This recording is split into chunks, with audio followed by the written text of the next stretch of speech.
चालू है। अब चलते हैं विद्युत विभव की ओर। विद्युत विभव की ओर चलते हैं। स्टेंजा, थर्ड स्टेंजा ही मारना है आपको।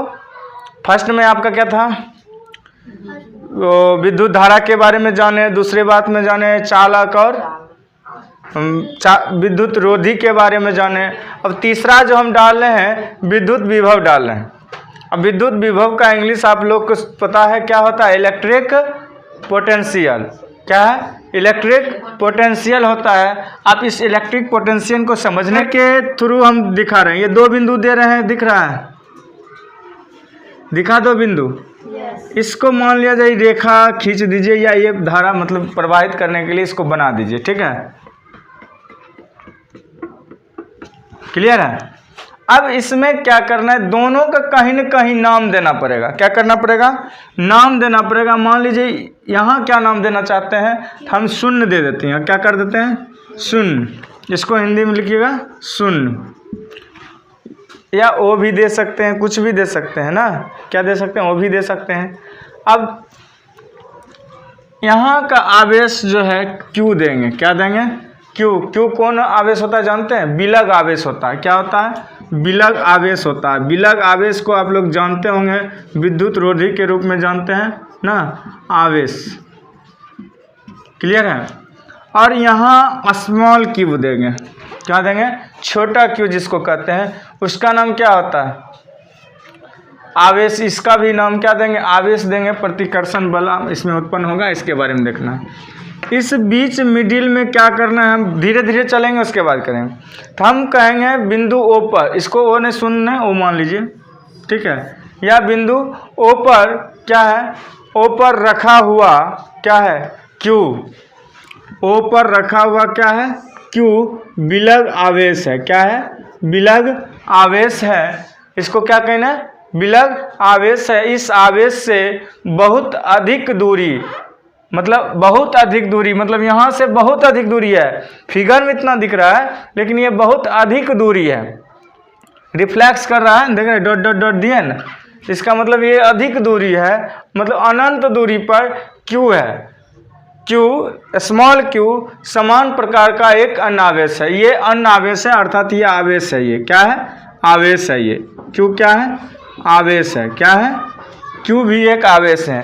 अब कह रहा है यदि कोई व्यक्ति आवेश क्यू को, मतलब स्मॉल क्यू को क्या करे, आवेश क्यू के निकट, इसके निकट, मतलब इसको इस यहाँ तक क्या करना है, बिंदु P तक लाना चाह रहा है। कहाँ लाना चाह रहा है, इसके यहाँ बिंदु P देना है।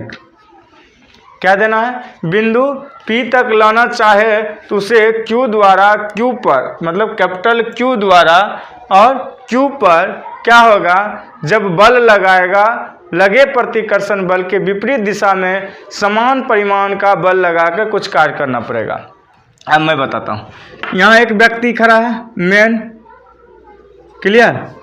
अब मानिए इसको यहाँ लाना है, यहाँ इसको यहाँ लाना, ये प्रतिकर्षण बल लिख लीजिए, प्रतिकर्षण बल, ठीक है। तो यहाँ लाना है तो इसमें समान बल लगेगा, आवेश ना, तब तो यहाँ तक लाएगा। जितना क्यू पर लगेगा आवेश, उतना ही किस पर लगेगा, क्यू पर, मतलब जितना कैपिटल क्यू पर उतना ही स्मॉल क्यू पर आवेश लगेंगे, तो ये विपरीत दिशा में समान होगा ना। तो परिमाण का बल लगाकर कुछ कार्य करना पड़ेगा। अब इसमें क्या होता है, यदि आवेश क्यू जो है, स्मॉल क्यू, अनंत से किसी बिंदु P तक लाने में किया गया कार्य W हो, क्या हो, यहाँ से मतलब अनंत P है ना, क्यू, तो इसको बिंदु P तक लाने के लिए किया गया कार्य जो हुआ, कार्य को W कहते हैं, अर्थात वर्क कहते हैं। क्या करते हैं, वर्क। इसको W से सूचित करेंगे। किससे सूचित करेंगे, W से। तो उस बिंदु P पर विद्युत विभव जो होगा, इस P पर विद्युत विभव जो होगा क्या होगा, मतलब V बराबर क्या होगा, तो ये क्या होगा, आराम से देखिएगा, W/Q होगा। क्या होगा, W/Q होगा। क्यों, ये V जो है विभव हुआ, क्या हुआ, विभव हुआ, ये कार्य न किया है, तो QM ने कार्य किया है। आप भी परीक्षा देते हैं तो 100 नंबर का परीक्षा होता है, तो 30 नंबर आता है तो ऊपर लिखते हैं कि नीचे लिखते हैं, ऊपर। तो उसी तरह इसी के न काम पर काम किया है, तो QM ने काम किया है, इसलिए हमको याद रखना होगा हर हाल में W/Q होंगे। क्या होंगे? W/Q। तो हम लोग इस परिभाषा में लिख सकते हैं। आप लोग लिखना शुरू कीजिए। क्या लिखिएगा? यहाँ से स्टैंडर्ड मार दूँ। क्या करना है? बिंदु O पर विलग आवेश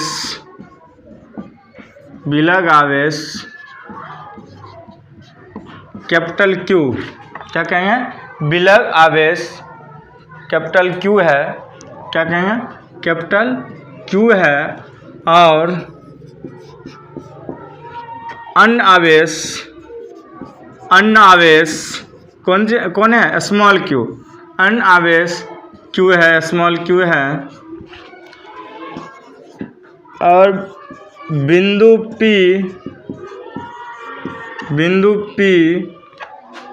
मध्य है। क्या लिखेंगे?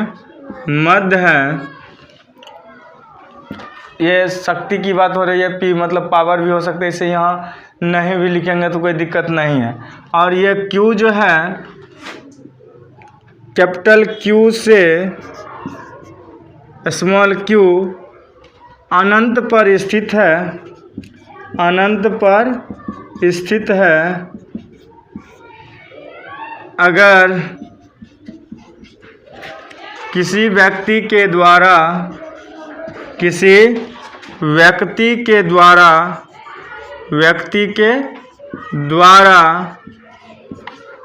कैपिटल Q और स्मॉल q से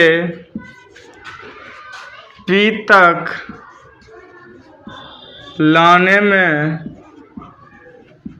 कार्य विपरीत होंगे। विपरीत किया जाएगा।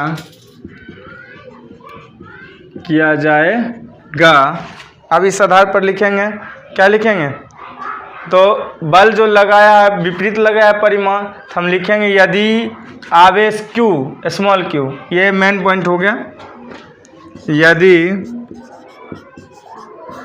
आवेश Q, कौन Q है? स्मॉल q है, अनंत वाले को अनंत से कहाँ लाना है? P पर। अनंत से किसी बिंदु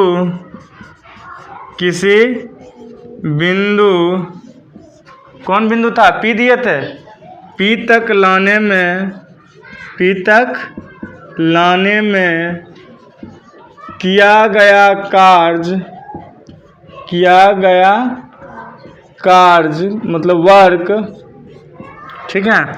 किया गया कार्य क्या होगा? उस बिंदु P पर विद्युत विभव उस बिंदु P पर विद्युत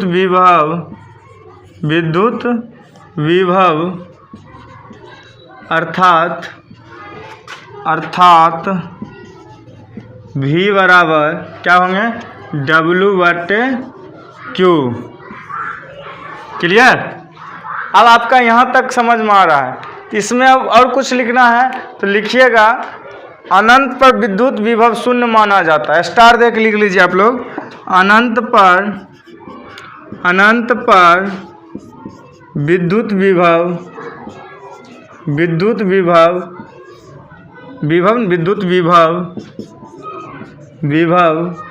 शून्य माना जाता है। क्लियर है? अब यहाँ देख रहे हैं अनंत पर विद्युत विभव जब भी होगा हर वक्त क्या होगा? शून्य होगा। क्या होगा? शून्य होगा। तो हम एक तरह से ये भी बोल सकते हैं, जब विद्युत विभव वहाँ शून्य हो रहा है, हम पूरा परिभाषा में देंगे किसी बिंदु पर विद्युत विभव कार्य का वह परिमाण है जो प्रति एकांक आवेश को अनंत से उस बिंदु पर लगने में क्या करता है? किया जाता है। मतलब यहाँ से लेके यहाँ तक लाने में जो कार्य किया जाता है वही हुआ कौन सी? W हो गया। अब चलते हैं यहाँ कि जब हम शून्य मान लिए किसको? विभव को, किसको, अनंत पर विद्युत विभव को क्या मानते हैं, शून्य मानते हैं, तब हम क्या करेंगे, आवेश Q को अनंत से स्मॉल q, मतलब आवेश Q क्या था, अनंत पर न था, उसको बिंदु P पर लाने के लिए क्या गया, कार्य चेंज होगा ना। ये जो मान लिया जाए V बराबर था कितना, W/Q ना, अगर जो इसमें Q बराबर दे दिया जाए, इसमें Q बराबर दे दिया जाए, स्मॉल वर्क बराबर किया जाए, W बराबर कार्य बराबर दे दे, तो क्या होगा, इसमें क्रॉस मल्टीप्लिकेशन होगा, तो W = W और VQ, तो क्या होगा यहाँ VQ, अर्थात W बराबर फॉर्मूला क्या बन जाएंगे, कार्य बराबर फॉर्मूला मेरा बन गया VQ या QV लिख सकते हैं। क्लियर है। अब कह रहा है जब व्यक्ति कोई भी कार्य करेगा, ये जब कार्य करेगा लाने और पहुंचाने का जब कार्य करेगा तो उसकी ऊर्जा में क्या होगा, ह्रास होगा, लॉस होगा। तो आप लोग लिख सकते हैं किसी व्यक्ति या कार्य करता है तो उसकी ऊर्जा में एनर्जी होती है, तो ऊर्जा संरक्षण सिद्धांत से यह ऊर्जा आवेशों के निकाय में जो है स्थितिज ऊर्जा के रूप में संचित हो जाएगी।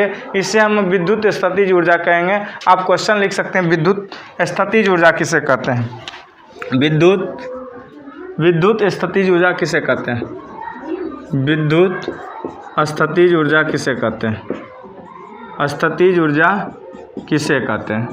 आप लोग समझ रहे हैं कि मैं अभी क्या कहा कि जो ये सब वर्क करने में जो कार्य लग रहा था तो किसी व्यक्ति का क्या होता है, हानि हो जाता है, किसमें, ऊर्जा में। और जब ऊर्जा में हानि होता है तो आप लोग क्या जानते हैं कि ऊर्जा कोई भी हो, संरक्षण के सिद्धांत से क्या पर हैं कि ऊर्जा संरक्षण सिद्धांत से यह ऊर्जा आवेश Q एवं स्मॉल q, कैपिटल Q मतलब विलग आवेश और अन्य आवेश के निकाय में क्या होता है, स्थितिज ऊर्जा के रूप में संचित हो जाता है, जमा हो जाता है। इसे हम विद्युत स्थितिज ऊर्जा कहते हैं। आप लोग लिख लीजिए, मैं भी यहाँ लिख देता हूँ। जब व्यक्ति क्या करता है, जब व्यक्ति यह कार्य करता है या कोई भी कार्य करता है, यहाँ यह नहीं देंगे आप लोग, यह नहीं दीजिएगा, लिखिएगा कोई भी कार्य करते हैं, कोई भी कार्य करते हैं तो ऊर्जा का क्या होता है, ऊर्जा का ह्रास होता है। तो उसकी ऊर्जा का क्या होता है, ह्रास होता है, हानि होते हैं, और उसकी ऊर्जा का हानि होता है ना। कार्य करते हैं तो उसकी ऊर्जा का, एनर्जी का क्या होता है, ऊर्जा का हानि होते हैं। और जब ये हानि होते हैं तो क्या होता है कि वो संचित कर लेते हैं ऊर्जा के सिद्धांत से। ऊर्जा के सिद्धांत में आप लोग जानते हैं ऊर्जा को क्या करते हैं, नष्ट नहीं किया जा सकता है, संरक्षण होता है। तो ऊर्जा संरक्षण सिद्धांत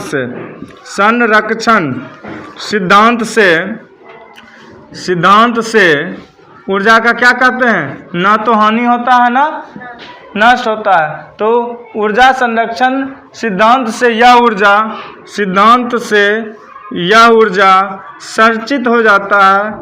सिद्धांत से यह ऊर्जा क्या होते हैं, संचित होने लगते हैं, और संचित हो जाते हैं या होते हैं, ठीक है, होते हैं। इसी को मैं क्या कहता हूँ, विद्युत स्थितिज ऊर्जा कहता हूँ। संचित होकर, एक लिख लीजिए, संचित होकर स्थितिज ऊर्जा के रूप में संचित होता है। यहाँ लिख दीजिए, ऊर्जा स्थितिज ऊर्जा के रूप में संचित होता है। स्थितिज ऊर्जा के रूप में क्या होता है, संचित होते हैं, इसीलिए इसको स्थितिज ऊर्जा कहते हैं।